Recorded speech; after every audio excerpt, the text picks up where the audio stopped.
kesempatan pertama di bulan Ramadan ini. Perkenalkan, nama saya Elrin Juliana. Saya dari Commerce Asia.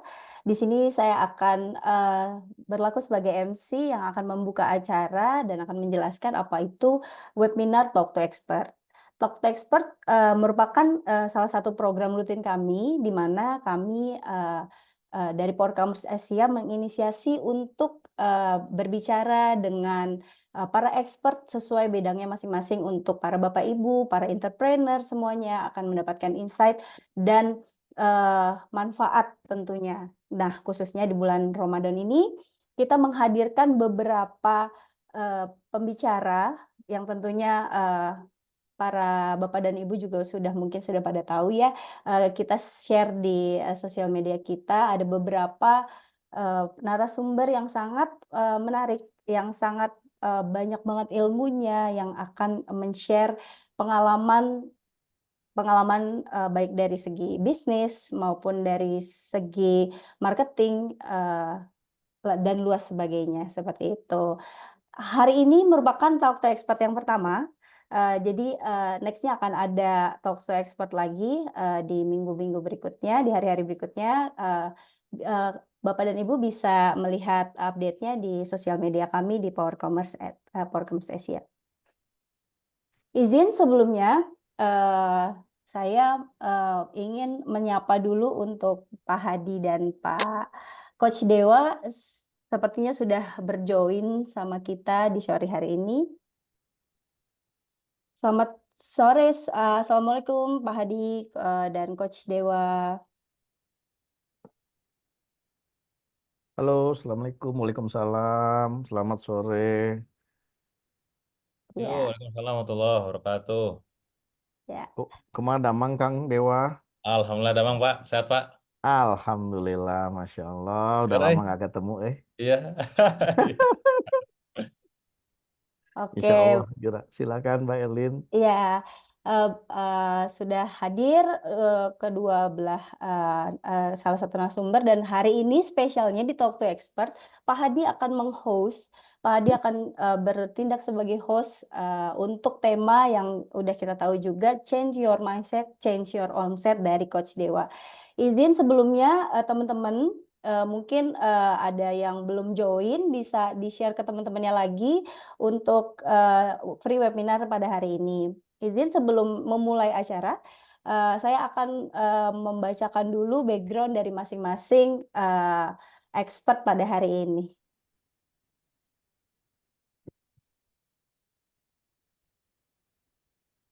Ya, udah kelihatan teman-teman ya. Di sini yang kita tahu sebagai narasumber kita nih hari ini, alhamdulillah cocok jadwalnya dengan Coach Dewa Eka Prayoga. Yang kita tahu Coach Dewa adalah seorang entrepreneur, penulis, dan CEO dari Billionaire Coach Indonesia juga. Sosok di balik suksesnya Billionaire Coach, sebuah perusahaan bisnis konsultan dan edukasi, dan saat ini Coach Dewa atau Kang Dewa biasa disebutnya, dipanggil, juga mendirikan holding company yaitu Trillionaire. Jadi saat ini Coach Dewa kurang lebih memiliki 40 brands dan ada 24 buku yang Coach Dewa tulis, seperti itu. Lanjut, yang bertindak sebagai host kita pada hari ini, Bapak Hadi Kuncoro. Berbeda dengan pengalamannya, berbeda dengan Coach Dewa, Pak Hadi berpengalaman lebih dari 20 tahun di established maupun startup company baik lokal maupun multinasional. Beliau juga telah memimpin terobosan di industri e-commerce di Indonesia, menjadi pelopor omnichannel e-commerce di Indonesia, dan mendirikan Power Commerce Asia sejak tahun 2019. Sebelum di Power Commerce Asia, Pak Hadi juga mempunyai beberapa pengalaman selain di Power Commerce Asia, diantaranya ada di Alcommerce Indonesia, Rocket Indonesia, Beersdove Indonesia, Ades Water Indonesia, dan GU Logistik Indonesia. Beliau juga aktif di beberapa asosiasi seperti Supply Chain Indonesia, ALI, atau Indonesian Logistic Association, menjadi Head of Tech Retail juga selain di logistik, Pak Hadi juga aktif di asosiasi retail di Indonesia seperti itu. Oke, tanpa mengulur-ngulur waktu lagi, langsung saja kita mulai webinar Talk to Expert pada hari ini kepada Pak Hadi. Saya persilakan. Oke, baik. Terima kasih Mbak Erlin untuk kesempatannya dengan arrangements yang baik ini. Terima kasih juga. Alhamdulillah hari ini saya bisa silaturahmi dengan Kang Dewa. Jadi saya memanggilnya Kang Dewa. Ya. Mencari waktunya juga susah kan gitu lah. Alhamdulillah kita semua sore ini diberikan kesempatan silaturahmi dan tentunya mengambil nanti ilmu-ilmu, insight-insight, pengalaman-pengalamannya Kang Dewa. Nah, terima kasih teman-teman yang sudah join. Kita akan coba untuk memulai. Kita dengan buka dengan basmalah. Bismillahirrahmanirrahim. Assalamualaikum warahmatullahi wabarakatuh. Teman-teman semuanya, ini adalah the first time saya nge-hosting Kang Dewa. Nah, gitu. Jadi biasanya saya jadi tamunya, cuman saya bilang tahun ini saya pengen jadi host. Kayaknya jadi host tuh lebih enak gitu, dan kemudian belajarnya lebih banyak karena saya pengen belajar sebetulnya. Sama dengan teman-teman yang sudah hadir di sini, pengen belajar. Nah, kebetulan alhamdulillahnya hari ini kita the first episode ini adalah ketemu talk to expert-nya ini adalah dengan Kang Dewa. Nah, teman-teman, jadi yang akan kita bedakan di sini talk to expert-nya ini kita nggak bicara yang serius-serius, yang susah-susah ya Kang Dewa ya. Jadi bahasanya juga kita akan bahas mengenai intimate chit chat. Coba bayangin intimate. Jadi intim. Kita akan ngobrolnya tuh intim Kang Dewa gitu loh. Ya gitu loh. Yang intim, jadi sharing insight itu yang intim dan sejenisnya sehingga kemudian kita ngobrolnya sambil ngabuburit Kang. Ceritanya gitu. Ya, di situ. So, teman-teman mungkin saya nggak tahu Kang Dewa ada yang mau di-sharing slide-nya atau kita mau ngobrol? Bebas sih Pak, bebas, Oh, fleksibel lah. bebas. Gitu ya. Kita ngobrol dulu kali ya Kang ya. Monggo, siap-siap. Kita ngobrol dulu, kita akan coba saya dampingi Kang Dewa untuk kemudian sambil ngobrol-ngobrol di mana tema untuk hari ini adalah berbicara tentang mindset ya, berbicara tentang mindset Kang Dewa gitu loh. Nah, sehingga kemudian bagaimana kita baik itu mindset sebagai dalam bisnis atau kemudian kita ingin mindsetnya menuju cita-cita pengen jadi entrepreneur kayak Kang Dewa kan gitu loh. Di situ sehingga kemudian bayangkan tadi teman-teman ngedengar sendiri dan saya juga membaca sendiri ya riwayatnya dan ngobrol banyak dengan Kang Dewa gitu loh. Eh, Gimana sih mindsetnya menjadi seorang entrepreneur yang akhirnya sekarang ini dan tentunya pasti ini bukan perjalanan akhirnya Kang Dewa ya gitu bisa nanganin 40 brand lebih. Secara mindset kita sama-sama dalam kenyataannya sebagai manusia sama-sama dikasih waktu 24 jam. Sama-sama makan nasi, kan gitu. Ya. Saya nanganin satu perusahaan aja Power Commerce aja liar kan gitu loh. Kang Dewa Iya. bisa 40 brand tuh kumaha gitu loh. Mentalitinya seperti apa, mindset apa yang harus dibangun sebetulnya kan gitu loh. Iya, Ketika iya, kita benar. pengen menjadi seorang entrepreneur yang bukan pada bercita-cita bukan hanya tentang satu brand tapi tentunya pengen kita membesar menjadi sebuah perusahaan-perusahaan besar yang tentunya punya kebermanfaatan lebih besar. Tapi anyway sebelum cerita itu saya eh, ingin juga kemudian nanti dalam sesi berikutnya teman-teman bisa kita tanya jawab lah. Nah, dalam intimate ini Kang Dewa nanti saya bukan cuma dengerin nih, jadi saya akan saking intimnya nanya-nanya terus gitu lah. Ya Kang Dewanya. Saya Monggo, izin. siap Pak, awan. Siap, kalau gitu kita akan coba mulai bahwa kemudian kita akan berbicara tentang how mindset, change your mindset, kemudian itu merubah untuk merubah omsetnya Anda dari yang tadinya cuma 10 juta jadi 100 juta, dari 1 miliar menjadi 500 miliar, menjadi 1 triliun bahkan gitu lah. Kumaha tah ceritanya gitu loh. Kang, jadi pertanyaannya gini Kang. Ya, Semua teman-teman sudah tahu bercerita Kang Dewa memulai bisnis dari sangat muda, kemudian jatuh, punya hutang, sampai sakit, dan sejenisnya. Mungkin cerita itu udah ada di buku, udah ada di seminar-seminar, udah banyak-banyak teman yang ini. Saya mau lebih intim lagi, Kang. siap. Ya, tanyanya. Kang ini nanganin 40 brand lebih Ya, yang tadi saya cerita. Saya satu perusahaan aja, kita sama-sama padahal makan nasi sama, puasa, sahur, jeng buka sama, tarawehnya juga sama, beda-beda waktu dikit aja lah Bandung sama Jakarta kan gitu loh. ya. Energinya juga sama, waktunya 24 jam sama kan gitu loh. Apa yang membuat perbedaan Akang bisa memanage 40 brand lebih, sementara kita-kita satu aja lalier, bahkan baru mulai aja multi mana heula, mau dari mana dulu mulainya. Apa yang harus dilakukan dulu? Oke. Kumaha tuh, Siap. Kang?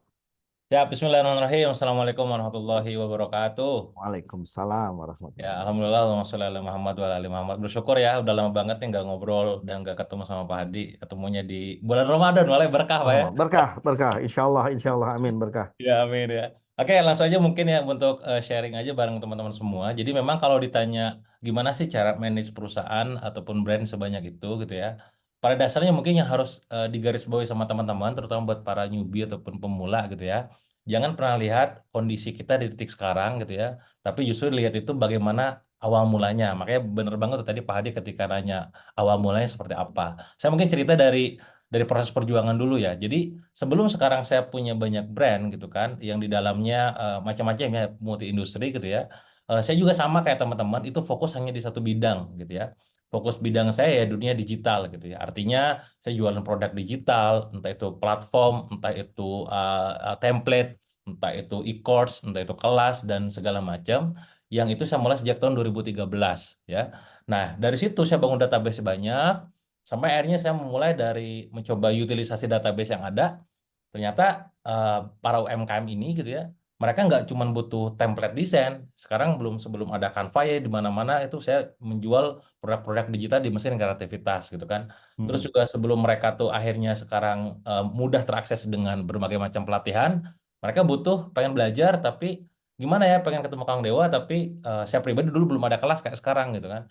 Ya udahlah saya nulis buku aja. Nah, saya nulis buku ibaratnya biar keliling-keliling tuh bukunya. mhm, Nah, mhm, itu yang saya coba lakuin dulu. Jadi murni di digital dan di edukasi gitu kan. Nah, ini yang menjadi menarik. Jadi jangan lihat enak juga ya si Kang Dewa kalau punya brand sampai sebanyak itu, misal sebulan minimal 1 M atau 2 M aja, 5 M gitu kan. Sebulan udah berapa puluh miliar sebulan gitu kan, atau berapa mhm, ratus miliar gitu kan.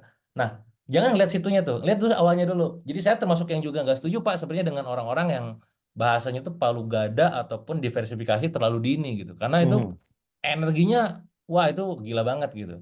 Nah maka waktu itu saya fokus di 5 tahun pertama bahkan sampai lunas utang 47,7 miliar itu saya cuman bidang itu doang.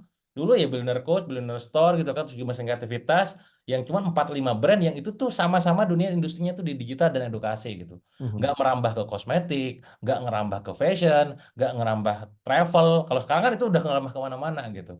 Jadi fokus itu doang. Sampai akhirnya lunas hutang 7,7 miliar lunas, punya cash juga lumayan gitu kan. Nah, di sini yang mulai nih. Jadi dulu tuh saya punya pemikiran Pak, sampai sekarang sih gitu ya. mhm, Kalau mhm, punya duit di rekening itu bahasanya tuh terlalu berlebih gitu kan. Ini gak jadi rezeki saya gitu Mas. ya, Kalau buat muslim itu kan rezeki itu yang dipakai, yang dimakan, yang disedekahin gitu kan. ya, Nah, gimana supaya bisa muter? Ada dua pintunya berarti. Kalau nggak diinvestin gitu ya, kalau nggak disedekahin. Nah, udah ya, dibagi aja. Akhirnya ada plot untuk sedekah. Ngelihat platform sebelumnya ataupun bisnis sebelumnya, kayaknya cash mereka udah banyak. Mereka juga bisa tumbuh dengan tanpa ada injeksi dari saya pribadi sebagai owner gitu kan, ataupun shareholder lain. Ya udah jalan dengan sendirinya. Nah, di cash ini kok berlebih ya itu masa didiemin gitu. Nah, disitulah mulai tuh saya mulai bangun bisnis, mulai dari akuisisi brand, Tadi Pak, tadi siang nih saya sebelum saya tadi ada syuting pagi baru Hmm, aja deal salah satu brand juga, salah satu PT lah ya, PT FNB cukup terkenal juga di Bandung untuk pergerakan outletnya lumayan kenceng juga. Baru dia tuh saya masuk di angka 20% gitu kan, dengan nominal angka sekian sekian gitu ya. Nah itu yang orang nggak tahu gitu kan. Jadi cara main saya itu banyakan memang pada akhirnya tuh adalah di strategic business juga investment gitu ya. oke. Memang turun langsung ke lapangan mungkin cuma 4 sampai 5 brand lah gitu ya. Ya, Yang maksudnya itu operate, ada syuting, meeting, apa-apa-apa. Tapi yang lain-lainnya malah kebanyakan aspeknya justru lebih ke mentoring, monitoring, training, coaching gitu kan. Sehingga lebih mudah dijalankan. Nah, tinggal nanti gimana supaya semuanya bisa jalan. Level 1 jalan gitu ya. Level 2 bisa profit gitu ya. Level ya, 3 profitnya gede gitu kan. Nah itu ya. memang ada kuncian-kunciannya tuh. Jadi setelah 12 tahun bisnis tuh, udah mulai ketemu nih polanya nih. Ya, ternyata butuh waktu 3 sampai 4 tahun untuk bisa dapetin nyentuh di angka 10 miliar pertama misalkan isi per Hmm. bulannya. Oh ternyata untuk bisa dapetin segini kudu ngelakuin ini gitu. Itu mulai ketemu Pak. Jadi kalau ditanya itu gimana? Jadi nggak langsung tiba-tiba, ada prosesnya, ada step by stepnya, dan ada kuncian-kunciannya gitu Pak. Wow, jadi artinya sebetulnya dari yang ada sekarang ini dengan 40 brand ini biar nggak misunderstanding masyarakat ini kan suka misunderstanding kadang-kadang masyarakat Ya, itu kan gitu loh. Ngelihat ini wah mana bisa 40 jalanin sendiri dulu satu aja susah kita sama-sama 24 jam. Ternyata teman-teman berarti benarnya Kang Akang memulai dengan perjalanan di satu betul. spesialis dibangun dulu. Ketika Ya, ada kelebihan, Akang sekarang sebetulnya mendiversifikasi diri Akang. Ada yang menjadi investor saja, ya, ada yang kemudian turun juga menjadi mungkin BOD, BOC, mungkin sampai ya. komisaris misalnya gitu. Mungkin ada yang dari 40 cuma owner saja, tapi kemudian Hmm. membantu karena punya punya network dan sejenisnya. Tapi di akte mungkin ada yang juga komisaris, tapi juga ada mungkin yang jadi direktur juga atau BOD juga ya Kang ya. Iya betul, kayak gitu. Jadi Gitu. memang mungkin orang ngiranya kalau apalagi kalau misalkan teman-teman yang paham tentang akar gitu ya, Ya, mana mungkin kalau bahasanya tuh kita menjadi seorang pengelola, boro-boro ngelola ibaratnya 40 opat, oke bahasnya 4 aja udah betul. mumet, 1 aja mumet. Betul, saya setuju. Makanya harus tahu posisi kita di mana gitu. Yes. Kayak tadi kata Pak Hadi bilang, banyak kan sih memang kalau nggak di komisaris, komisaris utama, kalau nggak owner gitu bahasanya gitu ya. Betul. Yang masuk ke manajemen tuh jarang banget gitu. Karena benar, sehari 24 jam. Sebulan 30 hari ngebagiin lagi sudah masuk akal. Exactly. Nah, ini artinya berarti kan kita harus paham betul apa itu di dalam kunci sebagai struktur. Ada Betul. sebagai owner, tanggung jawabnya jelas apa, ada sebagai komisaris, tanggung jawabnya apa sebagai eksekutif, tanggung jawabnya seperti apa, kan begitu. Ya, Tentu yang kemudian yang capek mah, kemudian yang hari-hari mah adalah yang betul. eksekutif, kan gitu Daily loh. operation ya. Daily operation yang eksekutif ya di situ. Tapi apakah kemudian seorang owner kemudian nggak bisa cawe-cawe? Boleh cawe-cawe, namanya juga owner, tapi tidak bisa di dalam eksekutif harian. Ya, Dia hanya memberikan advice, mentoring, kayak gitu ya Kang ya? betul, betul, betul sekali. Jadi memang itu yang juga seringkali saya saklekin pada saat kalau misalkan ada di dealan bisnis gitu ya, partnership bisnis apapun itu, saya selalu bilang ke teman-teman itu bahwa ke partner, ke calon-calon partner gitu ya, saya ada banyak value saya yang bisa saya kasih, saya bilang. Tapi di antara sekian banyak, saya nggak punya 2 hal, saya bilang. 2 hal ini apa? Satu, jangan minta saya untuk fokus, saya bilang. Mhm. Kedua, saya jangan jangan minta saya untuk apa namanya waktu khusus gitu. Dalam arti misalkan, Kang ini ketemuan ini udah dadakan apa ada apa itu gak bisa karena saya terjadwal semua gitu ya. Ya, Jadi kalender saya tuh udah tersetting gitu ya. Ibaratnya mah bulan ini mau ngapain udah tahu tuh ada jadwal-jadwalnya, MBR-nya, Monday Business Review-nya, ya, ada meeting-nya, syutingnya gitu. Jadi nggak bisa tuh. Jadi saya ada ini saya coba tunjukin ya ini untuk gambaran ke teman-teman ya. Ini ya. saya nampilin nih. Ah, Ini ini nih, tuh. ini contoh nih. Jadi kalau saya Ya, pada saat dealing ataupun karena yang paling challenging itu Pak pada saat partnership itu adalah manage ekspektasi orang. Jadi betul. ketika misalkan kita deal nih gitu ya. Oke, kamu butuh apa? Aku butuh fund. Oke, fundnya berapa? Misalkan kata 900 juta atau misalkan katakanlah 1, sekian atau berapa M gitu ya. Kamu bener ya butuh duit doang, kamu butuh ekosistem aku enggak? Karena saya di sini Ya, juga punya ekosistem. Artinya kan saya bisa buka akses ke kiri kanan oke gitu ibaratnya. ya, Eh, kayaknya enggak deh misalkan. Oke, gak apa-apa bener ya. Kamu butuh akses aku ke pasar gak? Karena saya juga punya followers gitu kan. ya, Kamu butuh experience aku gak? Karena nanti bisa kasih training juga. Nah, itu pastiin saya tuh dari awal checklist dulu Pak. Karena Yes. gini khawatirnya pas dealing itu oke dealing tanda tangan segala macam, dia awalnya adalah expect-nya adalah fun, uang gitu kan. Tapi pas tengah jalan, Kang bisa ketemu gak meeting? Kang bisa posting gak? Kang bisa bantu promote gak? Kenapa gue jadi kerja ya gitu? Ya, Padahal kan gue dari awal udah clear nih posisinya tuh gue sebagai apa gitu. Jadi ada bagian-bagian yang saya perlu make sure dulu. Di sini saya value-nya bisa ngasih apa nih? Kang, saya ya, butuh itunya, Kang, justru butuh itunya gitu. Nah, nanti bakal ngubah dari segi kalau misalkan kita di Dilan mah ya ngevaluasinya gitu. ya, Oh, kalau kayak gitu, oke lah, gue ada rate juga di sini, maka angkanya gak segini ya. Gue nanti akan komit sebulan akan berapa kali posting, akan berapa kali meeting, akan ada MBR dan seterusnya gitu. Itu seninya dalam negosiasi, seninya dalam partnership sih, Pak. Jadi betul. bahasanya kalau kalau nggak ada partner, kalau nggak ada leader, leader CEO-nya ataupun katakanlah minimal branch manajernya, nggak ada tim, nggak mungkin banget itu bisa jalan semuanya, nggak Yes. mungkin Yes. gitu. So, artinya ketika kemudian membicarakan partnership dengan siapapun, itu scope of work itu artinya lingkup kerja itu dijelaskan dari awalnya, Kang ya. Betul, kudu Karena di itu awal itu, pokoknya dan itu harus dari ada di awal. akte dan ada perjanjian. Jadi kalau di akte mah jelas sebagai owner. Ya, Owner yang merangkap jadi komisaris jelas hak dan tanggung jawab dan kewajibannya kan gitu loh. ya Kalau betul, jadi owner, jadi komisaris, jadi direktur juga ada hak dan tanggung jawabnya karena kalau dia jadi direktur harus ada gajinya, tah. benar benar, feedbacknya Gitu loh. harus Kalau ada. komisaris mah mungkin nggak perlu lah gitu loh ada gaji. Iya, Benar mah nggak perlu ada gaji, ya kan di situ. Karena ya nanti kalau direktur jadi direktur juga nggak ada gajinya, entah orang pajak nanyakan. betul. Akhirnya gitunya Kang ya. Betul, Scope of work makanya jadi penting penting juga ya. nanti kalau kita partnership, katakanlah kita sama partner kita bikin kayak semacam shareholder agreement gitu kan. Apa nih kita sebagai apa? Gua kan gak ada di struktur ya, gua gak ada di manajemen. Artinya gua gak ada kewajiban daily operation dan itu artinya juga gua gak akan dapat gaji. Tapi kadang juga Nah, saya seguin Pak ke mereka tuh, Bu, tapi ya please lah gue hidup dari bagi hasil. Udah perform euy gue. iya tuh. Kudu aya buladana oge-nya gitu loh ya gitu. Ya gitu, Tuh. betul. Nah, tapi ini menjadi menarik. Seringkali teman-teman di UKM itu nggak paham kan bahwa ketika kemudian dalam perjanjian investasi itu yang ada itu akte cuma di akte doang. Iya, iya. Padahal sebenarnya dokumen itu kan selain akte ada yang namanya shareholder agreement. Betul. Kan shareholder agreement itu adalah tata kelola perjanjian yang mengelola para pemilik saham. Ya. Salah satunya adalah yang kayak misalnya yang saya tahu teh misalnya teman-teman itu adalah misalnya shareholder tidak boleh membuat perusahaan yang sesama dan Jenis. berkompetisi misalnya yang Ya, itu. Nah, itu di dalam shareholder agreement ya Kang ya. betul. Bahkan kalau di dunia startup Kang, itu kalau nggak salah ada yang namanya founder agreement. Nah, apalagi tuh ya mirip-mirip tuh Pak ya, betul Pak. Ya.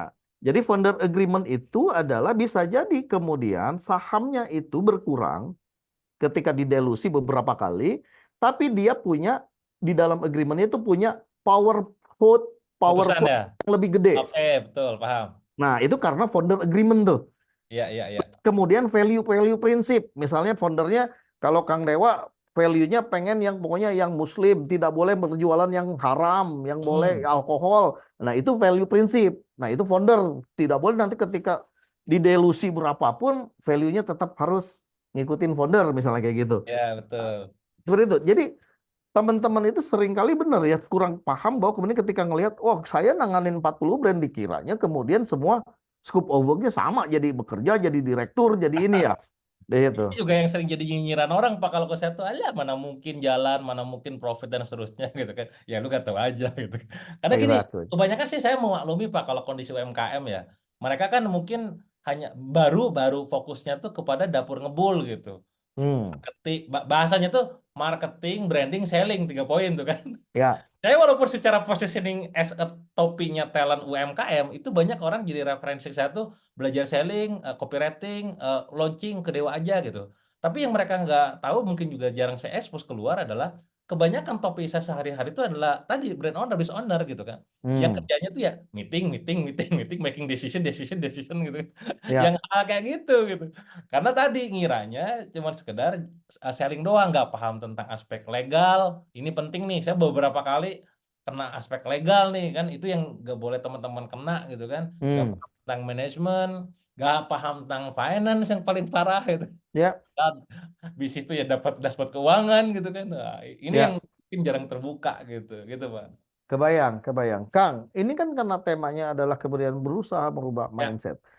Artinya kemudian, dan ini kaitannya kemudian merubah juga omset. Apa kemudian korelasinya bahwa kemudian secara, misalnya, saya akan bedah satu-satu nih. ya, Ada perusahaan yang, beberapa perusahaan yang mungkin akan menjadi BOD juga ya. di situ. Nah, yang di BOD ini scope of work-nya seperti apa, Kang? Menentukan waktunya dibandingkan dengan kalau Akang yang jadi BOC, jadi komisaris. Ya. Atau yang kemudian yang cuman owner saja. Biasanya Akang menentukan hari-harinya seperti apa, Bang? Kang?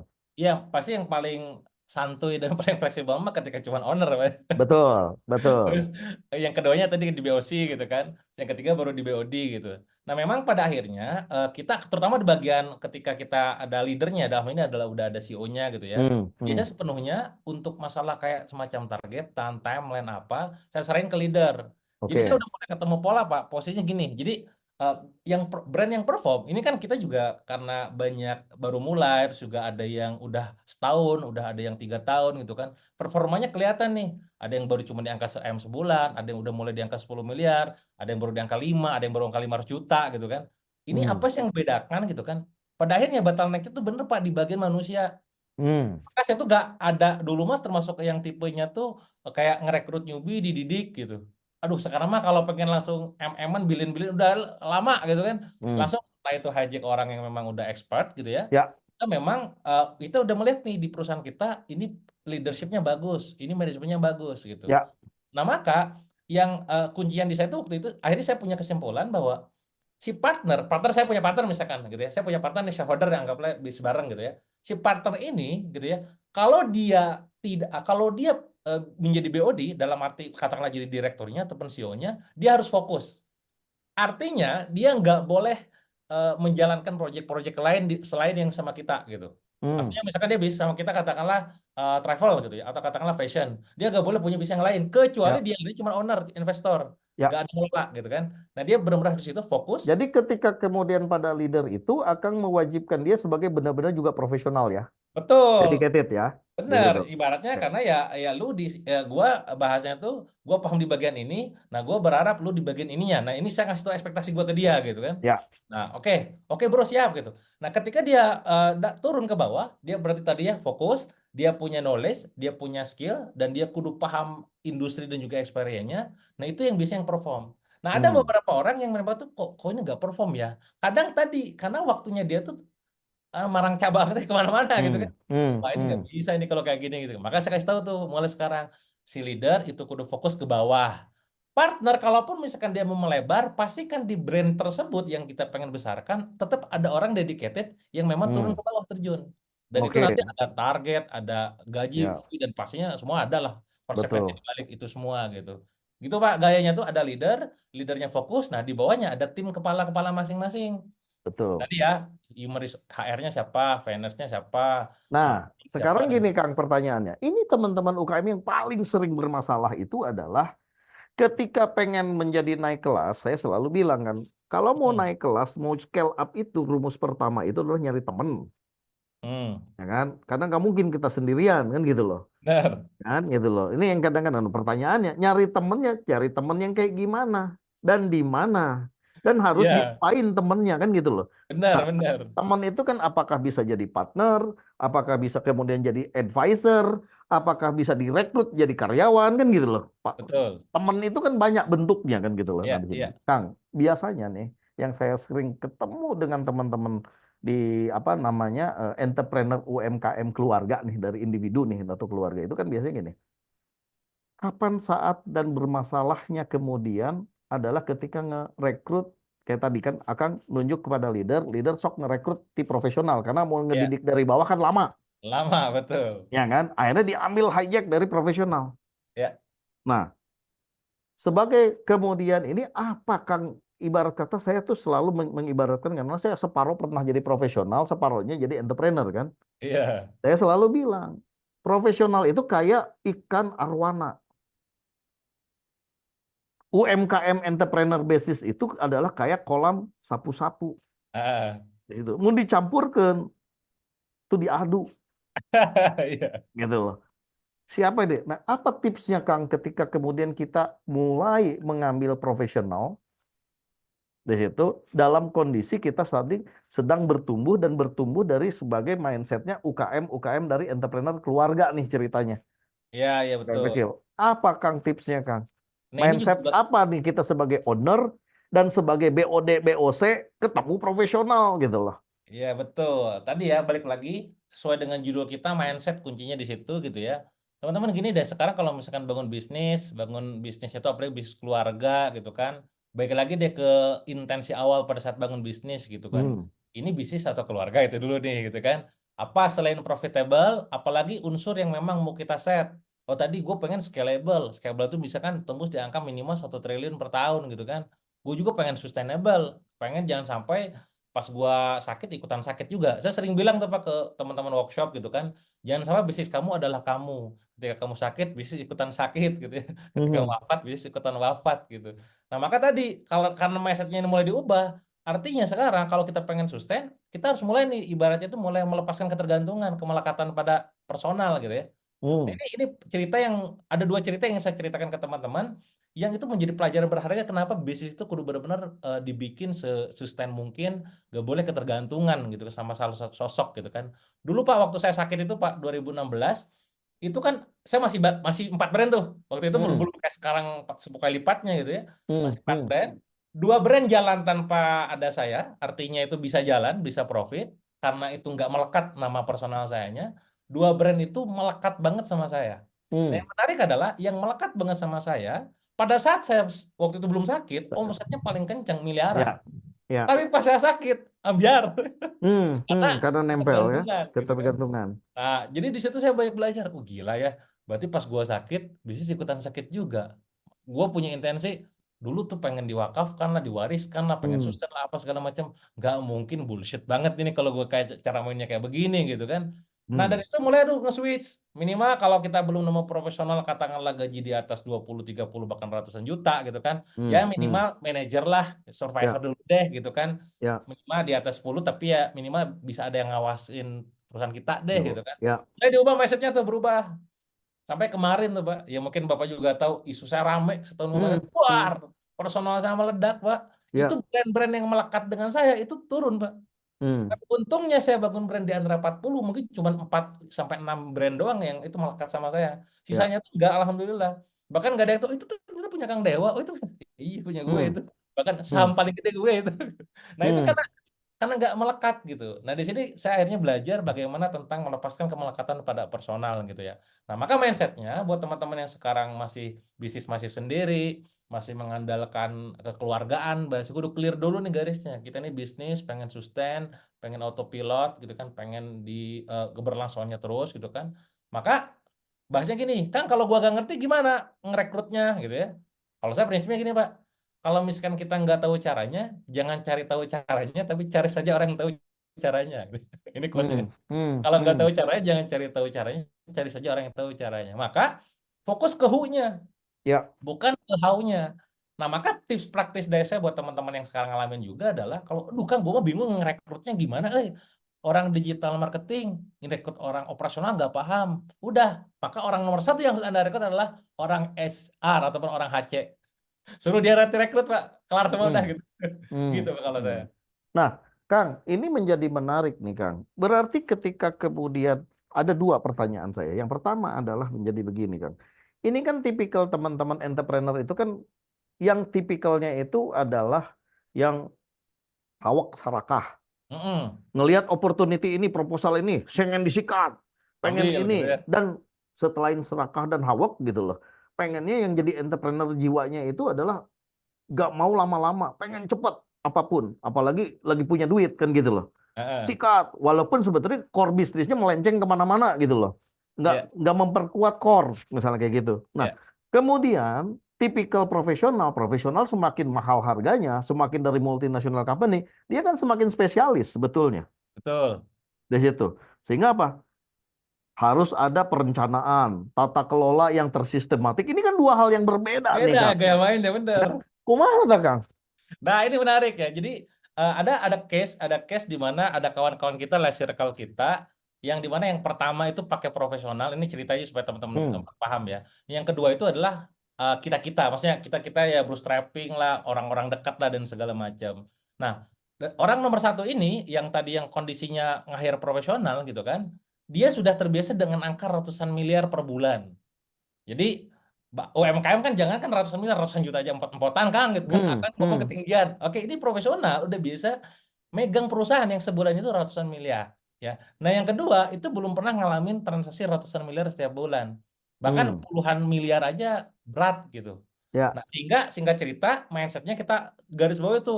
Pertama mindsetnya adalah growth, yang nomor satu ini gitu ya. Yang kedua adalah mindsetnya profit. Nah, karena mindsetnya growth, sebagaimana pengalaman si profesional ini ngehandle perusahaan besar, yang angkanya triliunan per tahun gitu ya. Nah, maka dia gak peduli tentang katakanlah sebulan nanti profit atau gimana, karena skupnya dia ngelihatnya kan tahunan. Ya. Bulan pertama minus, 2 minus, 3 minus, bagus, good katanya. Justru kalau positif, kalau profit itu aneh. Karena tadi yang kata Bapak bilang, ada timeline, ada apa, manajemen, semua udah ada angkanya gitu kan di Hmm. Excel itu Hmm. gitu ya. Hmm. Nah, si B gitu kan, si profit, kan bulan pertama kalau udah boncos aja, alas ya boncos. Nah, Karena harganya harus diubah gitu kan. Nah, cash kan gitu loh. karena dia bulan per bulan, karena tadi Betul, pengen gitu cepat PA, cash. Pak. Betul, betul. Nah, akhirnya singkat cerita nih, singkat cerita aja gitu ya.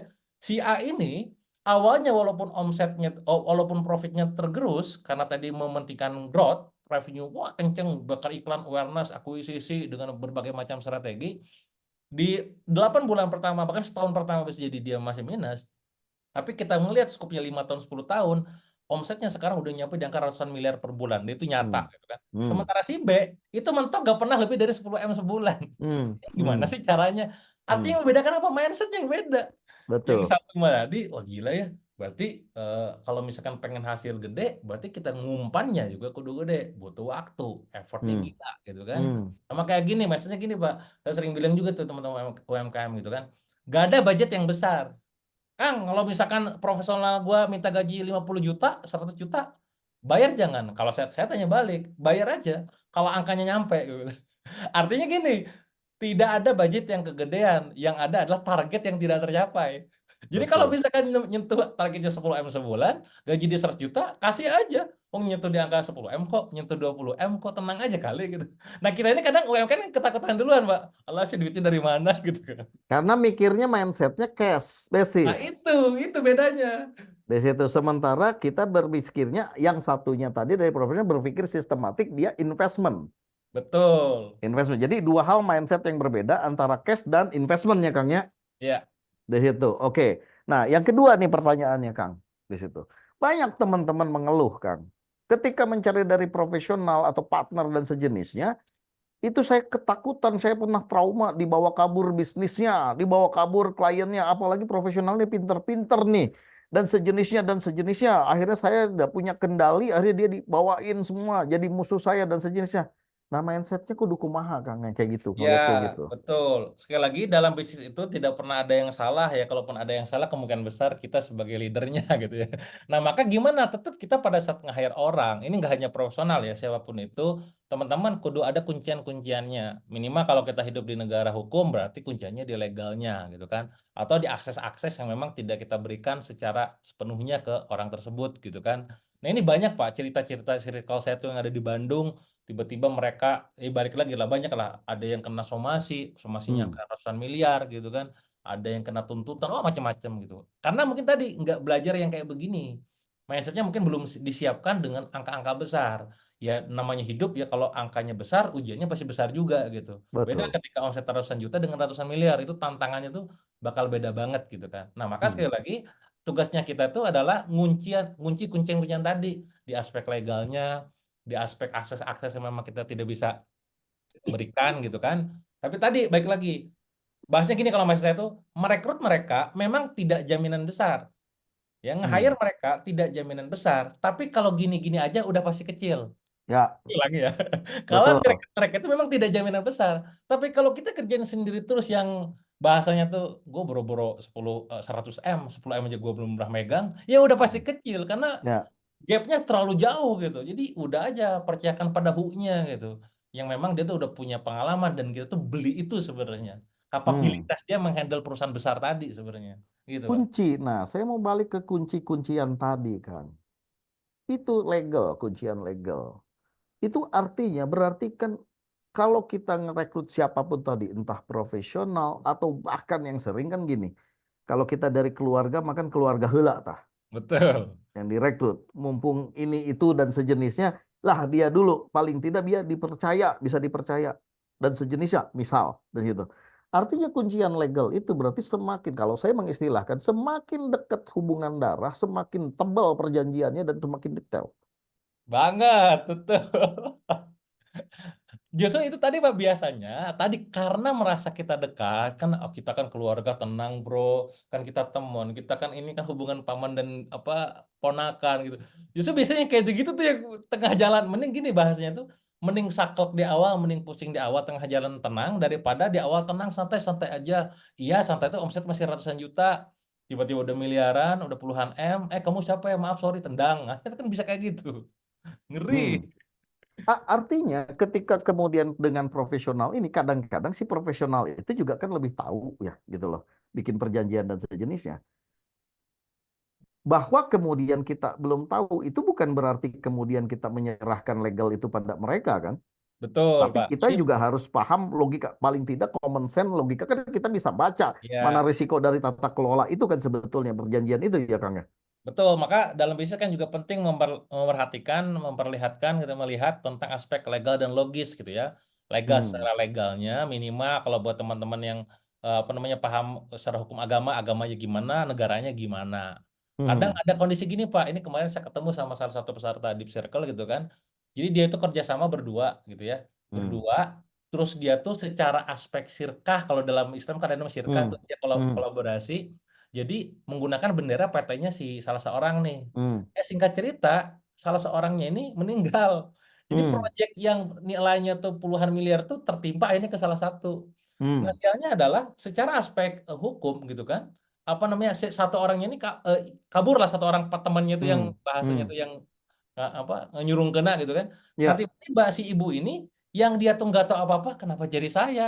Karena secara legal hukum dia yang kena. ya, Walaupun secara syariah mungkin gimana, tapi tetap ini jadi menodai. Nah, makanya perlu belajar tuh. Ini pentingnya kita belajar. Kalau saran saya owner tuh minimal belajar tentang keuangan sama tentang namanya legal gitu kan. Itu harusnya gitu. Nah, sisanya mah betul. kayak ilmu branding, marketing, selling justru ya itu ya mah yang sunahnya lah gitu. Nah, Hmm. nanti ketika misalkan tadi misalkan kita hire orang profesional lah, keluarga lah, apapun lah gitu ya. Maka dari segi legal kita yang bikin gitu ya. Tentu kita juga punya legal apa standing untuk orang legalnya sendiri gitu kan. Hmm. Punya konsultan lah gitu ya.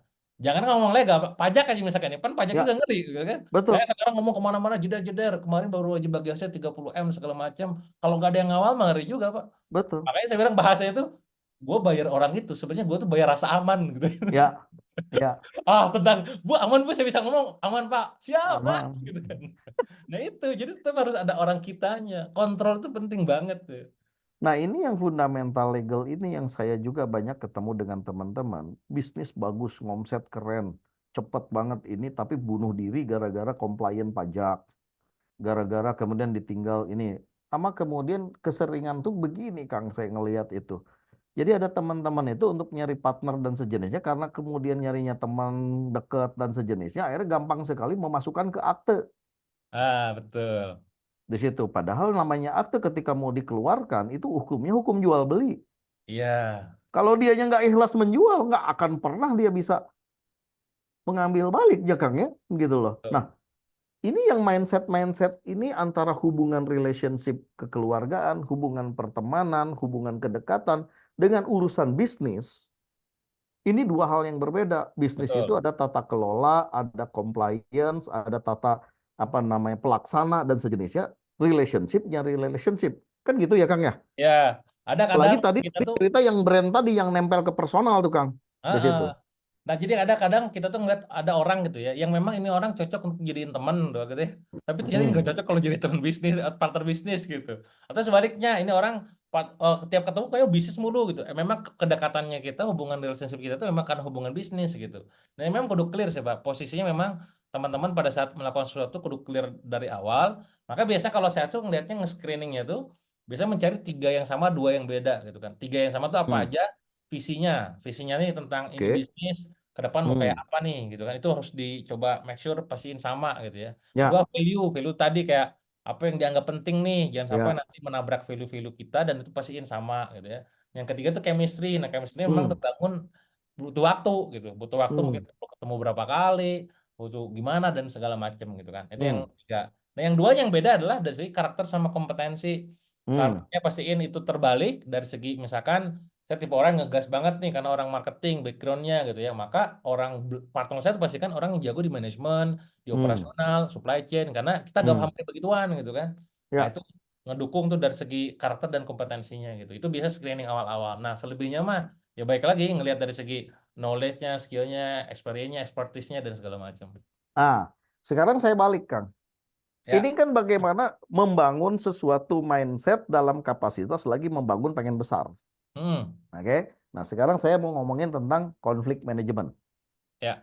Sudah gede pada saat perjalanan yang namanya visi, komitmen, belief itu kan juga iman, kadang tebal, kadang tipis ya, Kang. Iya. Bisnis itu kan dinamis. Saya Ya. selalu bilang, orang itu berpartner bisnis, bunuh-bunuhan itu bukan pas lagi duit nggak ada, Justru tapi pas pas duitnya duit lagi banyak. banyak.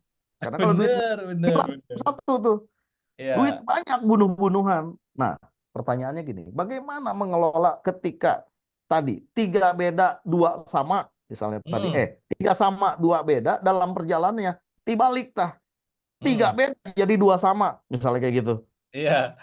Apa yang harus dilakukan mindsetnya? Langsung sikat, langsung tempur, langsung naon, Kang? Apa yang harus Ya, dilakukan, Kang? pastinya kita kalau pada saat di awalnya kan niatnya baik juga, sama-sama baik, intensinya baik gitu ya. Ajak ngobrol dulu nih sepatah-patah kita ini gitu kan. Kita ini berjuang demi apa sih? Demi apa sih goal kita sebenarnya? Sebenarnya tujuannya itu apa sih gitu kan? Kenapa sih? Itu harus kejawab dulu nih. Jadi landasan di balik keputusan dan juga kebijakan itu harus terpreteli dulu gitu. Nah, Hmm. maka memang pada akhirnya nanti dari segi yang namanya kalau di perusahaan kan pemegang keputusan CEO-nya tuh kan. Tapi tetap lagi-lagi kan kita sebagai orang yang punya saham juga, owner juga, komisioner juga, komisaris. Perlu lihat nih apa pertimbangannya. Nah, ketika ada yang mulai melenceng, itu biasanya kalau kita tuh karena dia dari awal sudah terbuka, transparan, dibuka tuh dari awal. Walaupun kadang saya juga udah beberapa kali Pak ngalamin di titik, alhamdulillahnya sih jarang ada yang saya sebagai yang nendangnya gitu ya. Tapi biasanya Hmm. tuh yang kenal tuh jedar, oke, minimal tahu gitu kan.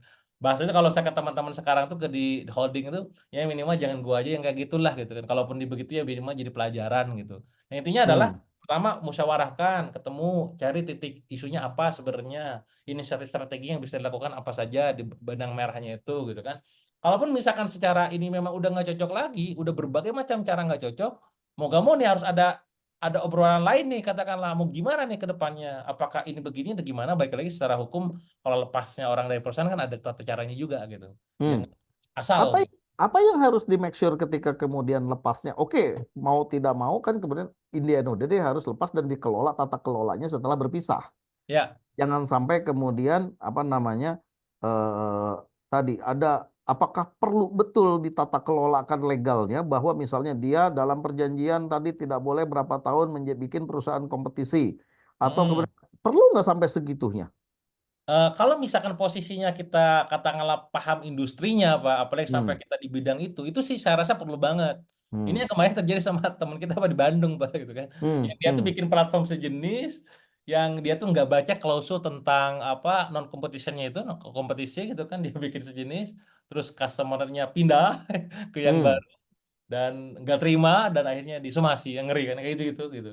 Nah ini kan Hmm. sebenarnya kalau ditanya bahasanya gini Pak, secara ngomong kalau ngomongin emosi emosi teman gitu ya, ih gila ya tega banget ya dia sampai Hmm. segitunya gitu kan. Kalau Ya, ngomongin emosi nih, tapi betul. kalau ngomongin legal standing lah, ya wajar dong. Lu kan melanggar klausul. Lu, saya nggak tahu lu baca atau enggak bahasa pertama itu dulu ya. Ya, Kedua, lu bikin produk platform sejenis gitu ya, terus dengan yang pasarnya sama, fiturnya sama, semua sama dan lu variasiin dan tarik semua ya.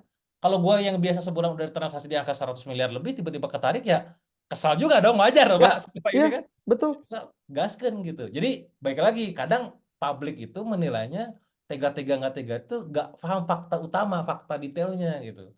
Dan Makanya karyawannya kuncinya nah, balik lagi ke legal balik standing. lagi makanya orang owner mah bahasanya tuh bolehlah semua kayak marketing, selling, branding diwakilin sama tim. Please lah keuangan sama legal mah kudu kudu paham gitu. Hmm. Artinya, kalau saya tarik kepada pribadi, Kang, akan kan Heeh. pegang 40 lebih brand. Ya, Entah itu jadi owner, entah itu jadi komisaris, atau bahkan sampai ke eksekutif. Ketika dua tadi, finance dan legal, Akang itu akan detail ya. iya, makanya itu yang bahasanya tuh Excel ini laptop saya ini kebanyakan isinya tuh finance semua tuh dashboard Hmm, dashboard gitu kan. Kalau hmm, legal-legal ada yang megang tuh khusus untuk semua kumpulan dan segala macamnya. Karena itu yang kita lihat tiap hari gitu. Bahkan saya hmm, tuh punya ya kayak semacam dashboard lah gitu. Oh ini ngeliatin, hmm, oh ini performanya masih perform. Oh ini alhamdulillah udah hmm, perform. Oh ini masih profit doang belum perform maksimal. Oh ini problem nih gitu kan. Saya mau hmm. ada kayak label-labelnya gitu Pak gitu. Itu yang memang harus kita lihat tiap hari justru kalau owner bukan malah cuma ngurusin promosi ataupun selling gitu. Ya, iya, iya, iya, iya. Wah, ini menarik bahwa eh, kejeblosnya teman-teman entrepreneur UMKM ini dua ini komponen paling besar. Memang betul. Saya juga banyak mendengar ini semua, Kang, di situ. Ya, Oke, saya sebelum nanti ke forum teman-teman tanya jawab nih, ada ya. terakhir saya mau tanya gini, Kang. Saya itu selalu kemudian membangun brand itu, membedakan itu ada 4 brand. Mm-mm. Satu adalah personal branding, Ya, kedua adalah corporate brand, yang ketiga adalah product brand, ya, yang keempat adalah retail brand. Nah, saya mau ngomong personal brand, ya. Kang. Seberapa penting personal brand? Oke, nah kalau ngomongin personal brand teman-teman semua, sebenarnya skupnya saya pengen bawa ke yang lebih luas lagi ya. Jadi kita nggak cuma bicara tentang bisnis gitu. Jadi ya kalau misalkan bicara soal tentang bisnis, sebenarnya ya itu pilihan, nggak penting-penting amat bahasanya ya. Monggo Anda mau mainin personal brand, corporate brand, product brand atau retail brand gitu ya. Tapi saya kadang Pak, kalau di titik kenapa sih saya masih bangun personal brand gitu ya? Ada kalanya kita pengen hidup itu legacy itu gak cuma sekedar tentang bisnis gitu. Case study-nya gini Pak, pernah suatu ketika di 2 atau 3 tahun lalu gitu ya, pada saat kita rame waktu itu sama kayak kemarin, saudara-saudara kita di Palestina itu rame banget, Hmm, ya hmm, diserang, dibombardir.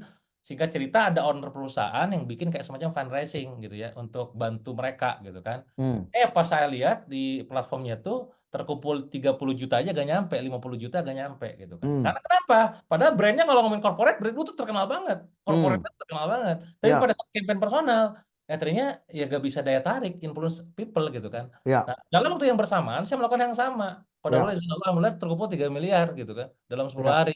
Nah, kenapa? Karena tadi percaya orangnya. Jadi kalau ngomongin personal brand, kalau teman-teman hanya sekedar ngomongin bisnis, saran saya justru malah jangan terlalu personal brand yang dikuatin.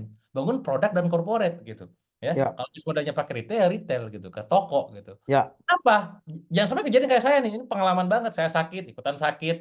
Saya personalnya kena, secara ada masalah di keluarga, kena juga. Itu kan nggak sustain, nggak bagus gitu. ya. Nah, maka kalau ngomongin sustainability, saran saya bangun selain personal brand. Kalau main scalability, genjotan, jeder gitu ya, kecepatan, genjotan omset, memang personal brand itu kenceng banget. Bahasanya tuh, Hmm, orang nggak peduli oh, lu jualan produk apa, lu perusahaannya apa, pokoknya gue percayanya sama lu gitu kan.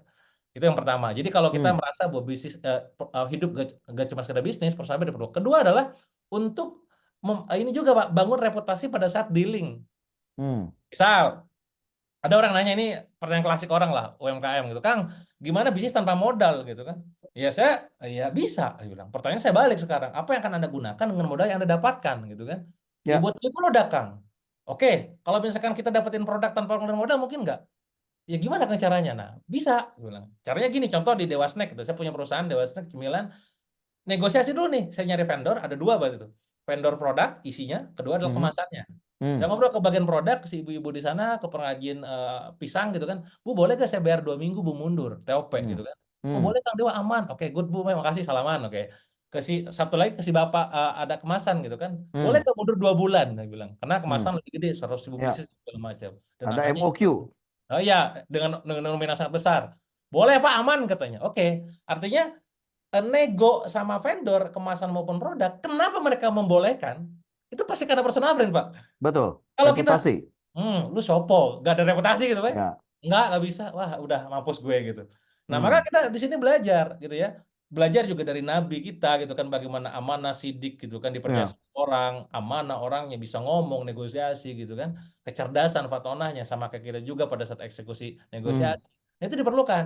Jadi kalau teman-teman sekarang bangun bisnis akan banyak negonya, akan banyak pitchingnya, akan banyak jualannya, banyak aktivitas sosialnya gitu kan, dan nggak cuma sekedar hidup jualan doang gitu kan. Ya personal brand jadi penting gitu. Hmm. Tadi bukan yang paling penting. Karena Hmm. baik lagi kategori bisnis itu gak cuma sekedar profitability atau scalability tapi juga Hmm. sustainability. Cuman kan begini, Kang. Sekarang dan era ke depan itu, mau bikin bisnis itu kan gampang, yang penting viral heula. Nah, eta. Kan gitu. Iya. Viral dulu, akhirnya kemudian follower banyak dan sejenisnya, baru kemudian ini. Nah, melihat itu berarti kan mau tidak mau personal branding ke depan itu akan duluan nih. Ya, Nah, bagaimana kemudian setelah personal branding terbangun, bisnis mulai terbangun, bagaimana kemudian men-shifting tidak bergantung kepada si personalnya tadi? ya. Nah, sekarang dibalik, Pak. Kalau kondisinya gini, misalkan, bisa gak kita bangun, kita bisa gak tanpa membangun personal brand, kita bisa punya perusahaan kayak mereka gitu. Nah, ini yang Hmm. menarik, Pak. Ini pengalaman saya pribadi gitu ya. Saya pernah nge-handle 10 artis, Pak. Jadi, Hmm. di balik nama-nama artis yang besar, saya megang 10 akun. Ya, bahkan saya login ke Gmail-nya, ke YouTube-nya gitu ya. Megang ke IG-nya gitu, yang followernya jutaan lah gitu ya. Tapi ya mereka ya artis, DNA mereka yang artis, bukan bisnis. Gitu Hmm. kan. Lah kita-kita ini kan pebisnis yang sampingannya bikin konten, bikin influence people, sebaliknya gitu ya. Ya, Nah, ya, terus waktu waktu mereka bisnis sebenarnya tuh gak paham ini gimana sih, gak paham tentang manajemen, gak paham tentang rasio-rasio keuangan, ya. apalagi legal, pokoknya masa ngeksis aja gitu. Nah, Hmm. menarik gini, misalnya nih ya, tapi kan mereka tadi artis bisa gampang dapetin follower. Pertanyaan berikutnya adalah apakah Ya, semua follower bisa dikonversi jadi customer? Belum tentu juga. ya. Nah, maka ada paradigma kayak gini. Kemarin saya sama partner saya tuh, Pak. Oke, gini aja deh. Kita kan bukan artis TikTok. Ini ngomongin TikTok, Pak ya. Kita bukan Hmm. artis TikTok gitu ya. Gue gak punya follower di sana. Follower gue gak militan. Udah gini aja. Kita ternak artis-artis TikTok.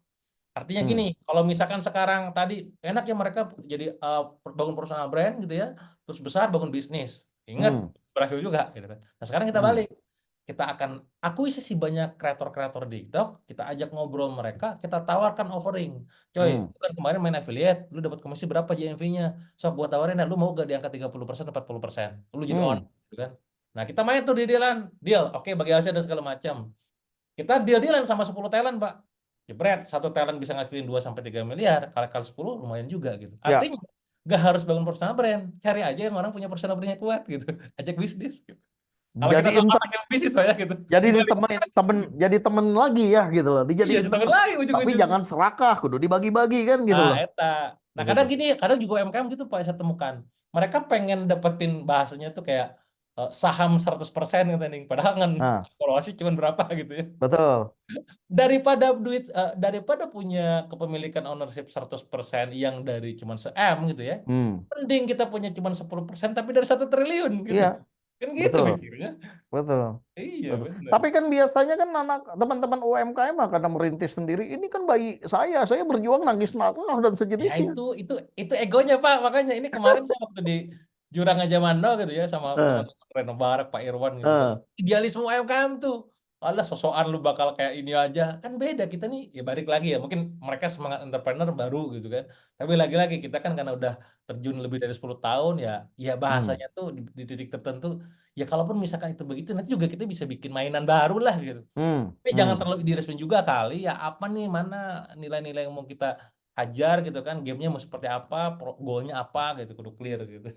Nah, itu kan menarik ya, personal branding tadi, tarik lagi kepada personal brandingnya kan gitu loh. Saya tuh selalu bilang begini, bahwa personal branding itu penting dalam konteks terutama, termasuk juga untuk nyari investasi kan. Kakang juga tadi ngomong tadi Betul. kan, modal. Eh, di mana-mana orang investasi itu adalah pakai orang dalam. Benar ya Kang ya? Ya, rata-rata memang. Tapi kan Dan itu orang ada dalam kenalnya langsung, dulu. atau kan udah kita ngasih duit ke orang 100.000 aja yang nggak kenal, kita sudi nggak? Betul. Apalagi miliaran kan gitu loh.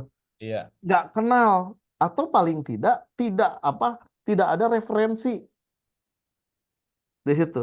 Benar ya Kang? Iya. Nah, reputation personal branding itu di situ. Nah, cuman mungkin gini Kang, terakhir banget nih sebelum satu Ah, pertanyaan. Ketika kita lagi membangun personal branding, orang Indonesia itu, netizen Indonesia itu kan tiada ampun Kang. ngeri Pak. Ya kan? Ketika kemarin lagi masalah nih, Heeh. dan nggak ada hubungannya sebetulnya personal sama kemudian live dengan bisnis, kan sebenarnya harusnya kan dipisahkan. Betul. Tapi kan Betul. netizen Indonesia kan tidak ada ampun. Iya, ya kan? Di situ iya, tidak ada memisah-misah apa dan sejenisnya kan gitu dan sejenisnya. iya. Bagaimana kemudian step by step ketika kemudian terjadi viralnya tidak dari positive way, tapi dari Mm-mm. negative way, Kang. Apa tipsnya, Kang? Ya, itu juga yang kemarin saya rasakan, Pak ya. Itu juga saya banyak berpikir, banyak bertanya ke beberapa expert, mulai dari mentor, mulai dari ustadz, mulai dari guru gitu kan. Pada akhirnya benar tadi karena netizen Indonesia ini kan kadang juga ya latah iya, terus juga dari segi ngelihat fakta juga tidak paham secara mendalam, terus juga tidak bisa bikin barrier memisahkan antara mana kehidupan personal, mana bisnis gitu kan. Akhirnya mah ngomong yang terlihat, yang terasa, yang ini ke expose itu aja gitu kan. Padahal ya udah jelas berbeda gitu kan. Nah, Hmm, maka akhirnya karena beberapa masukan dari beberapa guru itu, ya udah Wak, karena orang Indonesia mah ada posisinya tadi gampang lupa juga gitu ya. hmm. Positifnya itu gampang lupa gitu kan. Udah aja kamu diam karena kamu ngomong salah udah jelas bakal dihantam. Tapi Kalau kamu ngomong benar juga dihantam gitu. yang satu saya menarik dari Kang Dewa adalah Kang Dewa fokus pada saat kemudian terjadi itu, Kang Dewa tetap fokus dengan bisnisnya, tetap membagi bisnis, tetap Ya, membagi tentang kebermanfaatan, ilmu dan sejenisnya di situ. ya. Karena Apakah tadi itu menjadi salah satu strategiknya juga atau betul, memang Pak. Jadi saya banyak ngobrol dengan orang hukum, orang tadi ya Ustadz sama orang PR hmm, gitu kan, untuk hmm, ngekatannya gimana. Bahasanya gini, analogi gini, Pak. Kayak ada luka nih, kita luka di tangan gitu ya. hmm, Luka di tangan, nanti juga bakal sembuh sendiri, di plester, udah nanti juga bakal bahasanya tuh, memang ada tanda, karena jejak digital tuh, sampai sekarang jejak digital saya jadi berubah. Dulu DWK hmm, Pramuka, bisnis, buku, affiliate, sekarang udah beda gitu kan. hmm, Tapi tadi, kalau misalkan kita kasih sesuatu yang memang lebih besar dampaknya, impactnya, legasinya, ataupun karyanya gitu ya, orang bakal ngelihat ke situ kok, orang bakal lupa sama yang itu gitu. hmm. Seiring berjalannya waktu, lagi-lagi ini hanya waktu yang bisa menjawab, makanya Nah, bahasanya tuh kalau saya mau udahlah fokus ke bisnis aja. Makanya dari segi sentimental negatif dari segi sosmed gitu ya, udah mulai jarang Pak sekarang mah. Dulu mah 3 bulan pertama gila tiap posting hmm, ada aja. Sekarang mah hmm. cuma satu dua itu pun jarang banget. Karena Ya, apa? Tadi Pak yang kata Bapak bilang, saya fokus ke karya aja deh. Fokus ke bisnis, launching bikin ini, meeting, bikin tips apa-apa. Orang kan ngeliat yang baiknya. hmm, Bahasnya ada ya mungkin lah guru-guru kita juga sama ya, ada yang dulu ya, yang pernah juga ngalamin kayak saya kan, sekarang juga rise lagi. ya, Sekarang ada salah seorang ustadz yang tiap kali bikin kajian ribuan orang, padahal dulu pernah ramai juga gitu. Nah, ini hmm. menarik. Jadi netizen Indonesia ini memang menariknya begitu, gampang terbakar, tapi gampang juga melupakan gitu kan. Tapi yang paling menarik akhirnya yang nggak kenal pun akhirnya jadi kenal. Tah eta dan kenalnya Kan pas itu sosial media. lagi. Iya, Gugah.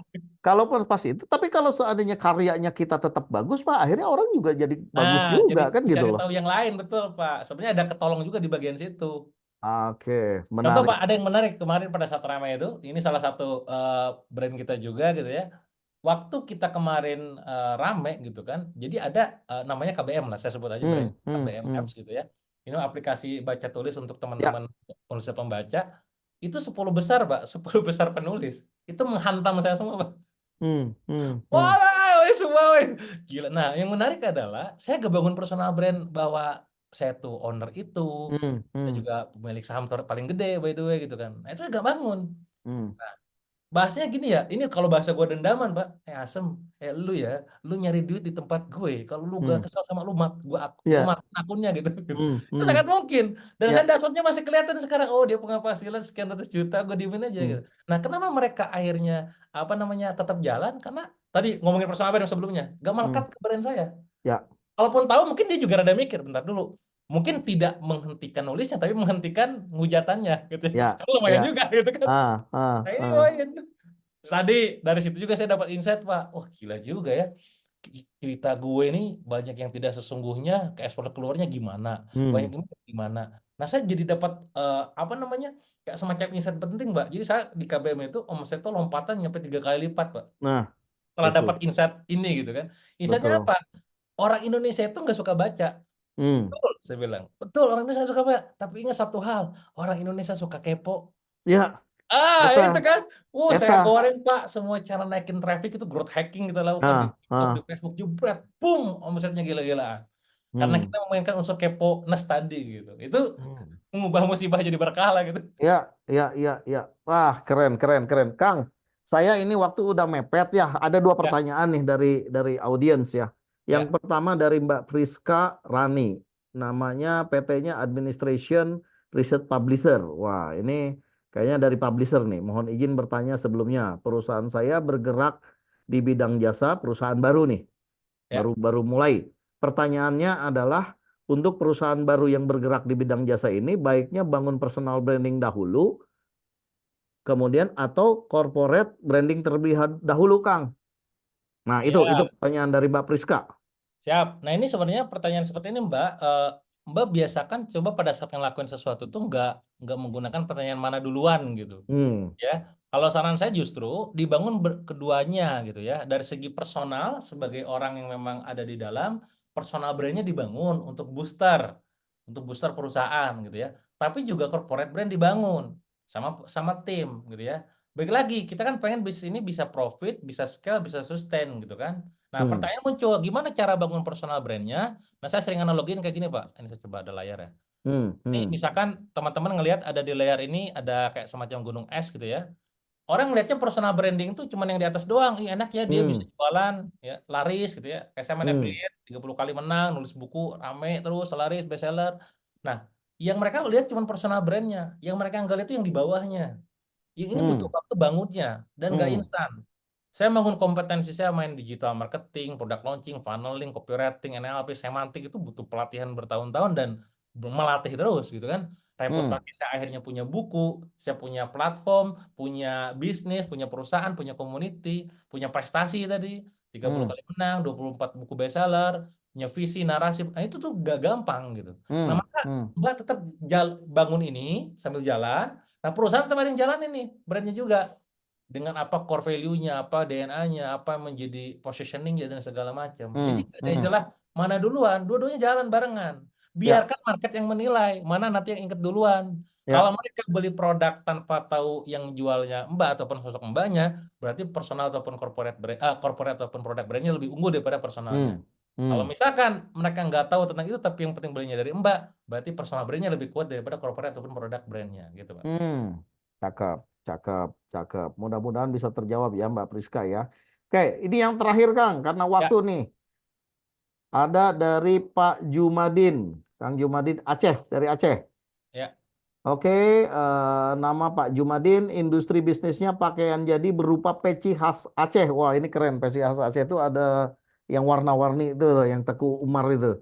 Kemeja Aceh juga. Kemudian pertanyaan bagaimana menurut Kang Yoga dengan nama merek dari bahasa daerah? Contohnya dia pakai nama mereknya Mesyehu. Ah, itu, Wah, itu aduh. udah jadi PR tuh situ tuh. Baca. Mesyehu artinya megah. Mesyehu itu artinya Ya. megah. Mohon maaf, saya bukan orang Aceh, jadi bahasa Sunda itu dibacanya mesyehu. Gitu loh. Ya, kedua, bagaimana menurut Kang Yoga tentang sosial media sebagai promosi, misalnya di IG, apakah harus komplit dengan satu produk atau sebaliknya bisa ditampilkan beberapa produk di sosial media?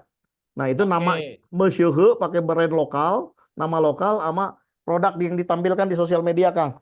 Nah ini ya teman-teman, terutama di sini Mas Jumadin gitu ya. Ini pertanyaan tentang branding sebenarnya. Pertama itu terkait dengan brand positioning ya. Walaupun saya orang banyak kenal Dewa Selling, tapi juga karena saya bikin brand ya, jadi juga banyak ngomongin branding, brand positioning. Yang kedua tentang yang namanya brand arsitektur gitu ya. Nah brand positioning ini adalah tentang bagaimana orang mengingat tentang merek kita gitu. Nah, bagaimana mungkin orang mau ingatnya itu ingat melekat gitu ya. Kalau spellingnya aja challenging. Nah, baik lagi, mungkin bagi Mas itu bagus dengan arti filosofis megah. Tapi saya nggak tahu apakah pasarnya hanya untuk orang Aceh atau untuk si Indonesia. Saya rasa kalau si Indonesia, kalau saya sekarang bacanya masih bingung nih. Yehu gitu ya. Nah, nggak tahu kan? Nah, Padahal kita orang saya Sundanya ada ya. Orang Sunda ada ya kan itu. seorang Sunda Pak gitu. Nah, maka coba cari sebuah nama karena nama akan menentukan positioning yang nempel gitu kan. Yang Hmm, memang lebih gampang dibaca, gampang ditulis. Ini baru ngomongnya Mbak, Pak gitu ya, Mas hmm, gitu ya. Belum nanti ngomongin tentang spellingnya kalau di sosmed. Berapa hmm. nya kan? Ya, Suhu, Yushehu gitu kan. Nah, kalau misalkan tipsnya itu adalah bikinlah sebuah merek ataupun nama yang ada video dan juga call to action-nya. hmm, Misalkan saat saya bangun sebuah platform untuk pembelajaran mentoring online namanya Jual Laris. Kalau Anda hmm, pengen jualannya laris, maka joinlah Jual Laris gitu ya. ya, Kalau Anda pengen bangun rumah yang memang itu antri molor, maka percayakanlah pada mandor rumah gitu. Hmm. Name-nya tuh nempel gitu kan. Kalau Ya, Anda pengen belajar cara meluncurkan produk, maka ikutlah produk Launch Dynamite gitu. Gitu ya, ya. Kalau Anda sekarang pengen bangun sebuah platform gitu ya yang secara terhubung semuanya, maka gitu, yang punya Pak Hadi punya gitu kan, Power Commerce gitu kan. Commerce Power punya Power di situ gitu kan. Jadi ya. ada call to action, ada value-nya. Jadi teman-teman gak asal bikin nama gitu. Makanya nama itu kudu ngecek siapa segmen pasarnya. Kalau kalau Aceh mah bener nih. Cuman kan Hmm. saya Sunda, Bandung. Hmm. Agak Hmm. masuk nih Mesyehu suhu gitu. Jadi siapa pasarnya, Kalau dahu gak dahunya meseh. Nyuci. Mesyehu, Jadi nyuci meseh gitu gitu loh. masa, sese. Nah, gitu gitu loh. Udah beda makna mah itu Iya mah. kan gitu loh. Bukan lagi mega gitu. Jadi gitu ya, Mas. Jadi poin satu untuk bangun positioning brand, pastikan Hmm. dari segi namanya, segmentasinya, market kategorinya udah clear. Yang kedua Hmm. tentang arsitek gitu ya. Jadi kalau di software gimana, Kang? Jadi baik lagi, kalau misalkan itu yang dibangun adalah market kategorinya tuh fashion, maka dalam satu fashion ini bisa jadi nanti jualan peci, jualan kemeja, jualan baju, jualan apa, khas-khas Aceh, all Hmm. about Aceh gitu kan, untuk satu semua gitu kan. Tapi kalau misalkan pengen spesifik ke ininya doang, posisinya tertarget untuk itu doang, ya berarti produk yang dijual dalam sosmed itu adalah produk yang kemeja ataupun pecinya doang gitu. Kalau Hmm. saran saya zoom out aja supaya nanti nggak banyak akun. Ya. Jadi zoom out gitu ya. Jadi fashion situ ada nanti kopea, peci, batik, baju bisa dalam satu akun gitu. Masya Allah, Alhamdulillah, ini barokallah banget kita kedapatan hari ini sesi pertama 1 jam setengah ini, wah Masya Allah nggak kerasanya 1 jam. Rasa apa ya? Ngabuburitnya bener-bener ini mah. Benar ini mudah-mudahan Kang Dewa ini jadi berkah pahala Amin. Kang Dewa dan juga menjadi berkah pahala buat teman-teman yang isi Ramadan dan ngabuburitnya dengan ilmu-ilmu yang luar biasa dan yang paling penting mudah-mudahan 2 hal.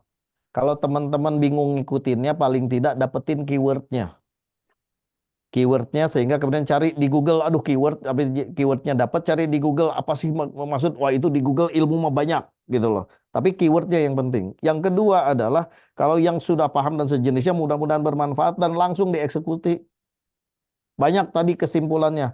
Mau bikin bisnis maka berpartner harus legal. Di compliant didetilkan. Jangan sampai kita kemudian tertipu atau kemudian nanti terjerembab di akhir kala karena kemudian legalnya tidak detail. Kemudian tentang financial. Karena bisnis pada ujungnya adalah dihitung P dan L, profit dan loss. Kalau mau bermanfaat, maka kemudian jadikan profit sebanyak-banyaknya biar berkah dan manfaat kan gitu loh. Profitnya di situ. Nah, selebihnya tadi udah dengan tips-tips yang ada sampai bagaimana viralitas di manage. Mau viralnya positif, mau jadi negatif, tapi bagaimana menjadi manfaat. Nah, itu menjadi penting viral management di situ. Thank you banget Kang Dewa. Nuhun pisan waktunya. Insya Allah kita akan ketemu lagi kapan-kapan. Kita lebih intim lagi. Mungkin tidak ngomong tema bisnis.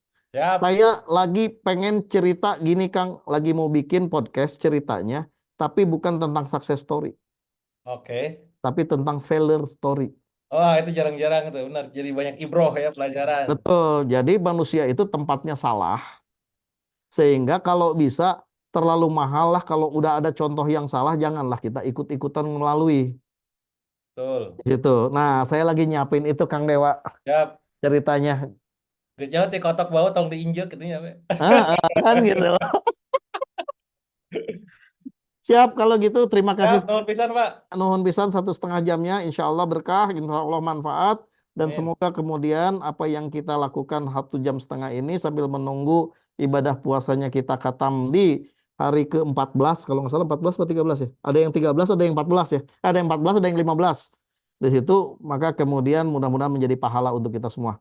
Kang Dewa, hatur nuhun waktunya. Ya, Pak. Sama-sama ya. Teman-teman semua partisipan, audien, terima kasih semuanya.